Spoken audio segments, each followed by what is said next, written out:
Bonsoir à tous et bienvenue. Alors, c'est Gab Junior. Nous allons continuer aujourd'hui, donc, pour ceux qui suivent notre session donc, sur le cours d'algorithme, comment concevoir un algorithme, comment écrire un algorithme. Voilà. Donc, là, on va dans le code et puis certains vont comprendre comment est-ce que certaines applications fonctionnent automatiquement. Donc, l'algorithme, c'est simplement la conception d'un programme. Un algorithme est un programme qu'on a automatisé de sorte que le logiciel calcule seul. Vous n'avez plus à mettre vous-même votre main manuelle. Donc, l'algorithme répond donc aux solutions automatiques pour donc éviter à l'homme de simplement répéter des tâches qui sont souvent complexes ou encore fastidieuses. Alors donc l'algorithme est l'art de concevoir des algorithmes. Aujourd'hui, nous allons donc prendre des exemples et puis travailler avec un logiciel qu'on appelle AlgoBox. C'est pourquoi vous voyez, je suis sur un logiciel. C'est le logiciel AlgoBox. Donc c'est un mini langage de programmation. Nous allons prendre quelques exemples et puis savoir comment utiliser AlgoBox. Pour certains qui ne savent pas comment utiliser, je crois que c'est avec ça qu'on apprend aux enfants du lycée et puis voilà, ceux qui sont dans le collège, à programmer. Donc, commencer à les expliquer comment est-ce que marche un algorithme. OK? Donc, vous allez en même temps suivre et savoir comment est-ce que, voilà, on utilise AlgoBox. C'est très facile. Donc, vous voyez ici avec AlgoBox, ici, voilà, nous avons les fonctions utilisées, mais pour le moment, on ne va pas utiliser les fonctions. Sachez que toute variable qui sera utilisée donc, dans votre algorithme doit être déclarée. Donc, avec AlgoBox, on déclare d'abord les variables. Ceux qui ne connaissent pas ce qu'est une variable, une variable, c'est simplement, voilà, un élément qui peut varier. C'est un élément qui permet de stocker des valeurs, des chiffres, des chaînes ou des chaînes de caractères ou des strings. OK? Donc, ici, vous comprendrez un peu plus ceux qui sont en train de s'initier. Maintenant, aujourd'hui, ça c'est pour les personnes qui comprennent un peu déjà. Donc, qu'est-ce que c'est des variables? Donc, c'est un élément qui peut varier donc, dans une mémoire. Ensuite, vous devez déclarer les variables. Ensuite, le début de votre programme va commencer ici et la fin, ça va aller donc dans ce sens-là. Alors, disons, on va d'abord décrire à propos de notre algorithme. Qu'est-ce qu'on veut faire? Et disons, on veut construire, on veut faire un algorithme qui permet de calculer la somme. OK, la somme des deux réels. Donc, on va, on va faire, on va créer, on va dire créer, on va créer un algorithme. Donc, un algorithme qui vous permet, OK, qui vous permet de, de faire la somme, donc la somme de, donc de deux réels. Dans le nombre entier naturel, bien sûr, il y a deux réels. Voilà. Donc, A, on va appeler le premier A et l'autre B.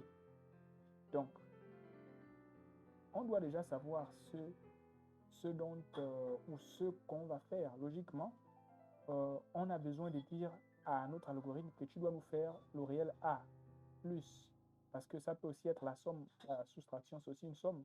Donc, A plus B est égal à C. On a donc besoin d'avoir ce genre de calcul. OK? Donc, on veut que A plus B nous donne C. C, c'est le résultat. Donc, euh, ici, vous voyez, c'est ce qu'on doit faire. Donc, le calcul A plus B doit être fait automatiquement. Ce n'est pas à nous de faire encore le A plus B. Donc, qu'est-ce qui va se passer? C'est qu'on aura notre première variable A qu'on doit déclarer, ensuite notre deuxième variable B. OK? Donc, ici, pour déclarer une variable, on va faire ici déclarer. Vous voyez ici, on vient plus bas, déclarer variable. Donc, on va mettre variable A, c'est un nombre, parce qu'il y a des types de variables, les chaînes, mais on va mettre nombre A. Ensuite, on va venir sur A, on va déclarer une autre variable B, toujours un chiffre, plutôt un nombre B. Donc on voit que là on a déclaré la variable. OK? Après avoir déclaré la variable, on peut aussi déclarer une autre variable, si on veut, une autre variable qui est le résultat. Donc la variable qui va contenir le résultat. Donc celle qui va contenir notre C, on peut dire donc cette variable là peut s'appeler F. F sera égal à donc A plus B. OK? Donc notre F ici, c'est simplement le résultat de A plus B. Donc je crois que vous comprenez. Donc c'est simplement le résultat de A plus B, le F, ici. Donc l'algorithme commence ici. Donc, on aura donc notre variable ici qu'on appelle f. Logiquement, on va appeler la variable résulte. OK? Résulte, pour dire que ça sera le résultat. OK, c'est une variable qui va nous permettre de récupérer le résultat. OK, parce qu'il faut récupérer le résultat. Donc, commençons à créer notre algorithme. Nous avons eu à déclarer les variables. Donc, regardez, on va premièrement faire une première ligne. OK, désolé pour le bruit si vous n'entendez pas bien. Donc, on a une première variable. Désolé, une première ligne. On a déjà les variables. Donc, on a la première ligne. Donc, notre première ligne, logiquement, OK, ce qu'on va faire, c'est quoi? On n'a pas envie de directement attribuer à la variable A une valeur ou la variable B une valeur. Parce que si on attribue déjà une variable, on attribue 1 A égale à 1 ou B égale à 1, OK? Parce que les A et B là, ce sont des représentations, ce sont des variables. Maintenant, on peut les attribuer des valeurs, on peut les affecter des valeurs. Donc, on n'a pas envie d'affecter directement les valeurs. Nous, on veut que on nous demande d'entrer. Donc, l'algorithme nous demande d'entrer. Donc, ici, on va bien confirmer, créer un algorithme qui nous permet de faire la somme de deux réels. Voilà. Donc, au départ, l'algorithme nous demande, donc, l'algorithme, au départ, l'algorithme, je vais abréger, l'algo demande donc d'entrer les deux réels, les deux réels. Donc, l'algorithme doit vous dire, rentre le premier, rentre la première valeur, rentre la deuxième valeur, ensuite l'algorithme fait le calcul. Donc ici, on n'a pas besoin de donner des valeurs, d'affecter, mais on veut plutôt introduire. Et comment ça va se passer? Lorsqu'on veut plutôt que l'algorithme nous demande d'introduire des valeurs, on ne va pas directement affecter les valeurs, on va lire la variable. Donc on va plutôt ici venir sur, lire la variable. Donc on va faire lire la variable B, c'est comme si l'algorithme, on disait à l'algorithme de nous demander d'entrer, voilà, ici le B. Donc ensuite, on va continuer une nouvelle ligne, ça c'est la deuxième ligne, pour lire également la variable B. Donc, on va demander de lire la variable A, ensuite la variable B. OK? D'accord. Donc, imaginez, vous êtes là, vous êtes déjà sur l'application. L'application vous demande entrée A, ensuite entrée B. C'est un peu comme ça que ça se passe. Donc, vous allez mettre 10 plus 10. Ensuite, maintenant, vous devriez maintenant, en ce moment-là, donner la formule qui nous permet de calculer la somme. Donc, pour donner la formule qui nous permet de calculer la somme, ici, on va ajouter la prochaine ligne de code. OK? Là, maintenant, vous ne pouvez pas lire. Il vous faut affecter les valeurs. Parce qu'il vous faut affecter une valeur, OK, qui va permettre. C'est comme si vous donnez maintenant la formule du calcul. La formule secrète de Coca-Cola, qui va permettre de calculer. Donc, on donne ici la formule en affectant, OK, des valeurs. Donc, à notre variable résultat, vous savez bien que la variable résulte, c'est celle qui va stocker le résultat. Donc, c'est elle plutôt qu'on va affecter. C'est plutôt elle qui va contenir la formule. Donc, on va affecter une valeur à résulte, notre variable résulte. Donc, on va prendre la variable résulte. OK? Désolé, hein? Vous voyez, ça ne s'affiche pas parce qu'on n'a pas ajouté. Donc, ajouter la variable résulte ici, déclarer là. Il faut déclarer résulte là. Donc, on l'a déclaré maintenant. Résulte. Là, maintenant, on peut l'ajouter. OK, elle est là. Donc, on va ici, maintenant, affecter ici résulte. Donc, on va prendre résulte. On va dire résulte sera égal à notre formule de la variable A plus B. Vous voyez que c'est très simple. Celle-là contient la formule. Ça, c'est notre formule. Donc, le résultat va contenir notre A plus notre B. Quand on va entrer A et B, l'algorithme va calculer A plus B. Et ensuite, nous devons dire à l'algorithme d'afficher le résultat. Il ne fait pas ce que vous ne demandez pas. Maintenant, donc, pour afficher le résultat, vous, bien sûr, venez ici, vous ajoutez une ligne de code. OK? Après, vous affichez, hein, vous affichez ici la variable. Donc, affichez la variable qui contient la formule du résultat. Parce que si résulte fait A plus B, c'est qu'elle va contenir le résultat, bien sûr. Donc, A plus B va trouver peut-être 10. Donc, on va afficher le résultat. Le résultat de qui? Le résultat de résulte, pas le résultat de A. Donc, allez, on affiche le résultat. Maintenant, on va afficher et essayer de voir ce que ça donne. On va tester l'algorithme. OK? Donc, on va tester l'algorithme rapidement. Donc, ça va un peu peut-être faire quelques bugs. Et puis, je vais rapidement vous montrer la page, qu'est-ce que ça donne de l'autre côté. Parce qu'il faut que j'adapte rapidement. OK? Donc, c'est un peu, j'espère que vous avez compris un peu le principe. Les variables, comment c'est très simple avec AlgoBox. Ce n'est vraiment pas difficile. Donc, ça, c'est pour la première chose. Donc, on teste le code. Maintenant, c'est vrai qu'il y a souvent un peu comme s'il y avait des bugs parce que j'ai beaucoup d'applications ouvertes là. Mais on teste ça. OK. Donc, on va tester, on attend que le code marche. OK, donc, le code est affiché. Donc, laissez-moi aller afficher ça également depuis ici parce que ici, il faut que j'actualise. OK, il faut que j'actualise ici. Allez, donc vous voyez à quoi ça ressemble. Là, ça nous affiche d'abord,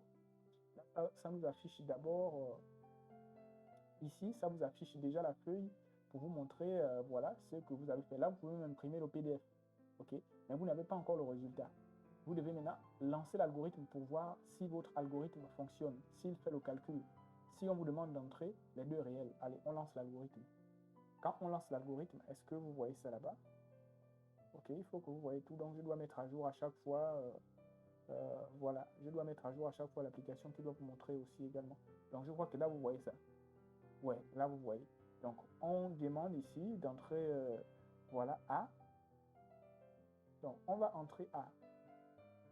On va entrer A ici. Donc, notre A, moi, je vais entrer 100. Ensuite, je fais entrer. On demande entrée B. Vous voyez comme demande d'entrée. Donc, je mets 100 également. Donc, il doit pouvoir faire le calcul, OK, seul. Donc, je entre. Donc, vous voyez que ça donne 200. Ça veut donc dire que la somme s'est faite correctement. La somme se fait correctement. Donc, j'espère que vous voyez ça là-bas. OK, vous avez vu ça. Donc, la somme se fait correctement. OK. Maintenant, si vous avez envie d'ajouter peut-être un peu de texte pour que ce soit beau, pour dire par exemple la réponse est 200, OK, vous pouvez, je referme ça. Et maintenant, je vais réactualiser ici le code parce qu'à chaque fois, il faut que je réactualise, sinon ça reste sinon ça reste pareil. OK, c'est revenu. Donc, je viens ici, je vais mettre là pour ajouter du code. Vous voyez là, je suis sur le résultat, j'affiche le résultat. Mais avant d'afficher le résultat, OK, je peux ajouter une ligne de code. Et je viens afficher un message. J'affiche le message. Le message, je vais dire la réponse. OK, je vais dire la bonne réponse. La bonne réponse. La bonne réponse est 2 points. 2 points, allez. Et ensuite, je mets OK. Donc, là, je vais relancer ici l'algorithme. Vous allez voir la réponse et puis ça va faire comme si c'était un peu plus beau, c'était un peu plus logique. Donc, on relance et puis j'actualise tout à l'heure pour que vous voyez à quoi ça ressemble. Donc, j'espère que vous avez vu. Allez, bien. Maintenant, je vais actualiser ça ici pour que vous voyez à quoi ça ressemble là. Je vais actualiser les valeurs. Il faut à chaque fois bouger, hein. Voilà, donc voilà maintenant. Vous voyez à quoi ça ressemble ici. Donc là, vous voyez que là, je lance l'algorithme. On demande A, je vais faire la même chose 100. B, je mets 100. Vous voyez ici, la bonne réponse est 200. Ça écrit la bonne réponse est 200 parce que j'ai affiché également, voilà, le message, donc une chaîne de caractères. Ça met la réponse est 200. Donc, voilà un peu pour cet exercice-là. À quoi vraiment vous pouvez vous attendre. Donc, on a réussi l'algorithme. On va partir sur un deuxième exercice. OK, voilà, pour que vous puissiez voir vraiment à quoi voilà, ça ressemble. Donc, je vais faire directement ça compiler aujourd'hui. Je ne voulais pas faire beaucoup de minutes, mais là, je vais faire un deuxième exercice rapidement pour que vous compreniez le principe. Donc là, maintenant, on va faire des exercices avec les boucles conditionnelles. OK? Parce qu'il faut respecter certaines conditions, par exemple, pour exécuter hein, un calcul. Donc, imaginons. Donc, imaginez-vous ici, je vais revenir, je vais mettre complètement à zéro. Imaginez-vous, vous êtes, vous devez, on va prendre un exercice. Thierry, OK. Donc, Thierry doit, donc lui, il est créancier. Thierry est créancier, il doit 25 000 francs CFA, OK, à son bailleur. Donc, il doit 25 000 francs CFA. Et Donc, et il doit rembourser, hein, il doit rembourser, vous voyez un peu, il doit rembourser 110 francs par mois. Donc, par mois, il doit rembourser 110 francs. OK? Maintenant, nous, on n'a pas besoin de savoir quel est le dernier mois. Nous, on veut savoir combien est-ce qu'il peut rembourser. Combien va-t-il lui rester à rembourser le dernier mois s'il rembourse 110 francs? Donc, combien va-t-il rembourser le dernier mois? Donc, voici l'exercice. Le dernier mois, point d'interrogation. Voici l'exercice. On vous demande, faites un algorithme qui nous permet de savoir combien est-ce que Thierry va rembourser le dernier mois. On n'a pas besoin de savoir le mois. OK? Maintenant, sachez que pour ça, on a besoin des boucles. OK? On va déclarer des variables, mais ensuite, on a besoin des boucles. Déjà, un secret, pour déclarer une variable, si vous ne savez pas combien de variables va tenir votre exercice, commencez à travailler. Et puis après, vous allez enlever les variables inutiles. Maintenant, ici, on va travailler avec les boucles. Quelle boucle utiliser? Quelles conditions utiliser pour faire ce calcul, voilà, de dette? Donc, on sait qu'il doit 110, mais il doit plutôt 2500 et il doit payer 110. Donc, ici, je vous explique le principe des boucles. Ici, nous avons la boucle si et alors. Donc, c'est une boucle conditionnelle. Donc, si une condition est respectée, alors on applique cette condition. Sinon, on applique une autre. Maintenant, pour la boucle, pour i allant de a à a, ça c'est quand on connaît la fin, OK, d'une opération. Si vous connaissez par exemple que l'opération s'arrête à 10, vous allez dire par exemple, pour le chiffre a allant de 1 à 10, appliquez-moi, voilà le carré de... Donc, c'est pour quand on connaît la fin, OK, de bien sûr d'un chiffre ou la fin de notre parcours, on peut appliquer la boucle pour, OK, qui signifie pour ça, pour i ou pour a allant de 1 à 10 ou 1 à 2000, OK. Maintenant ici, pour la boucle tant que nous n'avons pas besoin de comprendre ou de connaître quelle est la fin de notre calcul, parce que nous n'avons pas besoin de savoir ça. Nous, on veut savoir qu'est-ce qu'on trouve à la fin, quel est le résultat à la fin. On n'a pas besoin de savoir, est-ce qu'on a besoin de savoir les détails? Non, nous, on veut un résultat à la fin. Donc, c'est la boucle qui va le mieux avec notre calcul. Ce qui signifie que, on va dire ici, notre programme, on peut dire à notre programme, vu qu'on veut payer, on paye 110 000 francs, on paye 110 francs par mois, on peut lui dire, tant que, on peut lui dire, notre programme sera égal à ça. Tant que, on peut faire ça, tant que, OK, hein, notre dette, donc, tant que notre dette de 2500 hein, est supérieure, toujours supérieure, ou égal hein, à 110, on va faire donc est égal. On va faire donc la dette toujours moins 110.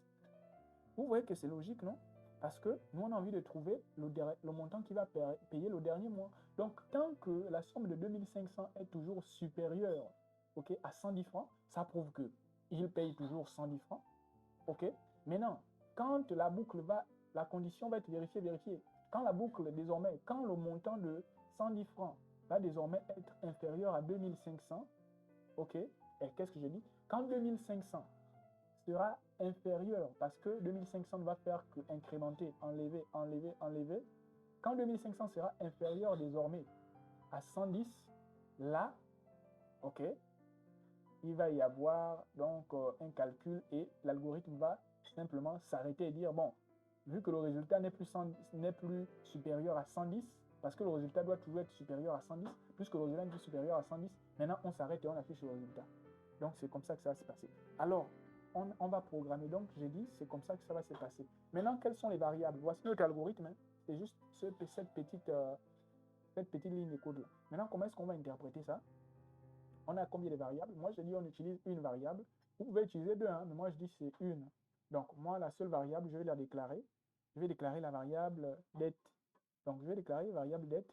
Dette, donc, la dette ici, je vais la déclarer. Ensuite, on va commencer la première ligne de code. Désolé pour le bruit, hein. On va déclarer la première ligne de code. OK, donc, ensuite, on va affecter ici. Vous voyez?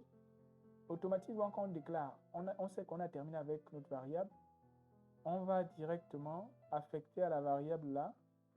Donc, la variable dette, je vais l'affecter directement. Je vais dire la variable dette égale à 2500 francs, bien sûr. On ne met pas le franc CFA, OK. Donc, vous ne mettez pas le franc CFA. Vous mettez 2500. Donc, nous avons ici la valeur de notre dette. OK. Après la variable, après la valeur de notre dette, ce qui va se faire, c'est quoi? Nous allons désormais mettre la condition. OK. Parce que là, nous avons déclaré la variable. OK, c'est super. Donc, après avoir déclaré la variable, moi, je dis, la seule variable pour moi qui est importante, c'est 2500. Parce qu'on sait qu'il va payer 110 francs. Donc, ce sera facile. On va simplement mettre moins 110 francs. On n'a pas besoin de déclarer encore voilà, variable à payer ou à rembourser. Non. Donc, après avoir mis ça, moi, je vais dire là, je vais faire maintenant, je vais mettre une ligne de code et puis je vais commencer ma condition. Donc, je vais mettre tant que. Donc, vous voyez ici, je vais mettre tant que 2500, OK, est supérieur. Je vais mettre supérieur ici ou égal à 110. Donc, c'est ça la condition. Je mets entre OK. Tant que cette condition-là est toujours vérifiée, on doit faire la soustraction. Donc, on va faire ça. Vous venez là sur la deuxième ligne, là, c'est là où vous devez mettre la formule. OK. Vous mettez maintenant, vous affectez une valeur. Donc, tant que cette condition est toujours vérifiée, vous prenez la dette, donc vous prenez les 2500, vous faites toujours 2500 moins 110. C'est clair? Vous faites toujours 2500 moins 110. OK? Moins 110. Donc, tant que 2500 est toujours supérieur ou égal à 110, vous faites 2500 moins 110 jusqu'à ce que ça arrive à un niveau où, voilà, 2500 ne pourrait plus être supérieur. Ce n'est pas possible à 110 infiniment. Donc, ça va afficher le résultat et dire, là, c'est le dernier mois, vous n'allez pas pouvoir payer 110, vous allez payer un certain montant. Donc, voici ce qu'on fait. Ensuite, après avoir OK, fait ce calcul, maintenant, il faut afficher le résultat. Donc, pour afficher le résultat, sortez de la boucle, ne restez pas dans la boucle. Donc, vous nous mettez à la fin de la boucle et puis après, vous faites une ligne de code et vous mettez afficher la variable. Donc, on affiche la variable. Quelle variable? Bien sûr, c'est bien sûr la variable dette que vous affichez parce que vous avez pris la variable dette est égale à dette moins 110. Donc, on affiche la variable dette pour, voilà, s'attendre au résultat. Donc, testons ça tout à l'heure et puis voyons à quoi ça ressemble. Donc, on va tester, ça va donner ça. J'espère que je vais convertir ça rapidement ici chez vous. Donc, c'est pas difficile. OK. Vous comprenez juste en commentaire. Après, vous pouvez poser des questions et puis on va expliquer l'exercice. Donc, je vais vous faire voir un peu à quoi ça ressemble. Donc, voici à quoi ça ressemble. Vous pouvez, voilà, télécharger, imprimer le PDF pour garder l'exercice pour vous. Donc, quand vous travaillez sur AlgoBox pour comprendre. Donc, voici un peu l'exercice ici. OK, regardez à quoi ça ressemble. Ensuite, on va tester l'algorithme. Allez, regardez. Là, ici, on nous dit la capacité. Donc, là, il y a forcément une erreur. OK, on va regarder rapidement où est-ce que l'erreur se trouve. On dit c'est à la ligne 9. À la ligne 9. On va voir simplement pourquoi est-ce qu'il y a l'erreur à la ligne 9. Donc, nous retournons rapidement. OK, on va retourner rapidement. On est retourné. OK. À la ligne 9, on est ici. On nous dit, on a affiché, ça c'est tant que 2500 est supérieur ou égal à, OK, on a déclaré la dette égale à la valeur, on prend la dette, OK, ensuite on affiche la dette ici, voyons si on n'a pas fait d'erreur parce qu'il faut bien vérifier. OK, la dette, on regarde ici, est-ce que tout est bon? Dette égale à, c'est moi bien arranger ça, on met moins, OK,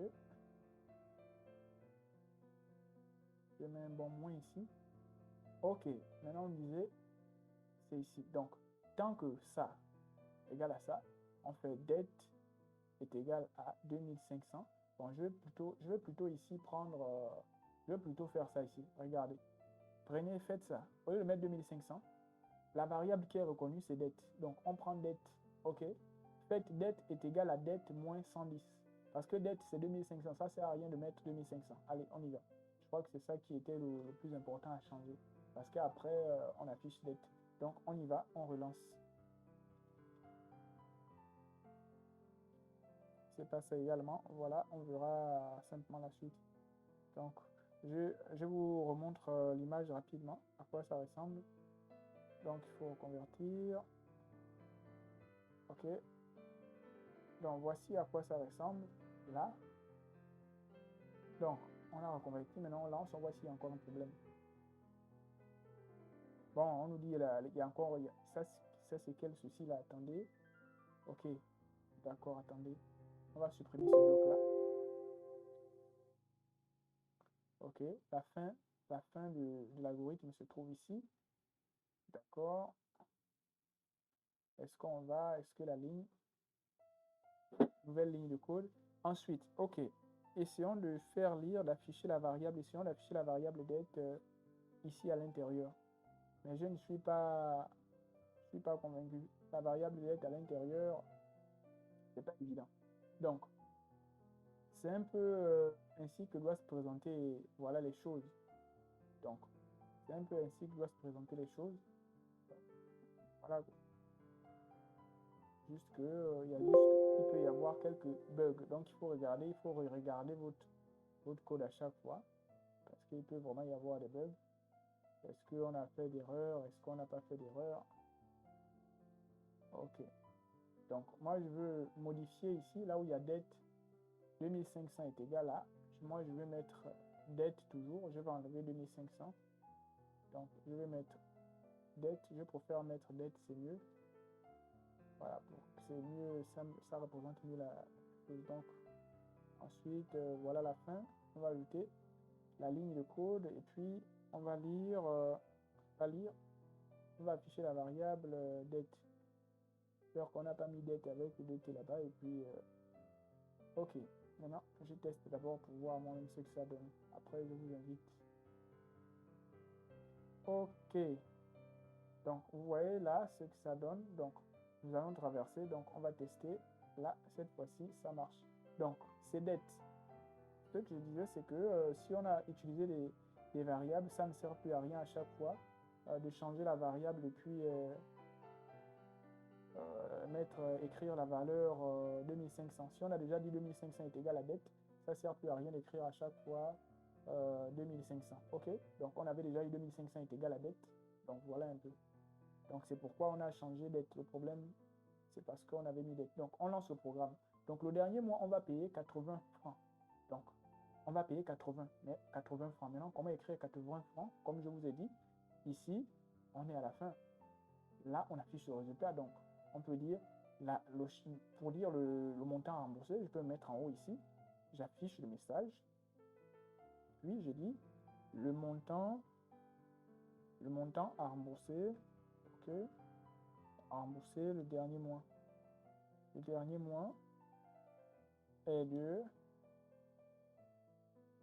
Bon, où est? OK. À rembourser le dernier mois est. Je mets est, donc ça va s'afficher avant. Ensuite, je mets une autre qui va s'afficher après. Pour dire, j'affiche le message pour mettre franc CFA. Franc CFA. OK. Donc ensuite, allez, on va lire et puis voilà, on arrête pour aujourd'hui. Donc rapidement, je retourne sur, voilà, sur le logiciel pour vous faire voir à quoi ça ressemble. Donc il faut à chaque fois tourner sur le logiciel, de retourner. Donc maintenant, regardez. Donc ici, on va lire, vous allez voir, ça va donner en même temps avec les phrases. Donc le montant à rembourser le dernier mois est de 80 francs CFA. Donc vous avez compris, voilà, aujourd'hui, comment utiliser la boucle tant que. Donc pour aujourd'hui, c'était ça. J'espère que vous allez pouvoir prochainement. Donnez-moi des commentaires et puis dites-moi si ça vous intéresse pour continuer à faire d'autres vidéos. Donc on a pris 29 minutes. Allez, à la prochaine et je vous dis bonne soirée.